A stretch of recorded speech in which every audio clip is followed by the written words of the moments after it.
এখানে 2019 সালের 6 ডিসেম্বর মাওলানা মিজানুর রহমান আজহারিকে আনা হয়েছিল এবং তিনি সুন্দর আলোচনা করেছেন।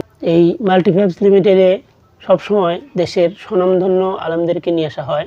আপনারা সবাই আমন্ত্রিত এবং আমার এই ভিডিওটা বেশি বেশি মানুষকে দেখার সুযোগ করে দিবেন, শেয়ার করবেন, যাতে করে আজকের এই মাহফিলে সবাই উপস্থিত থেকে ইসলামের কথা শুনে জীবনকে সে পথে পরিচালিত করতে পারেন। মাল্টিফ্যাবস লিমিটেডের উদ্যোগে নবম বার্ষিকী তাফসিরুল কোরআন মাহফিল, স্থান কাশিমপুর স্কুল মাঠ, বাস স্ট্যান্ড সংলগ্ন কাশিমপুর, গাজীপুর।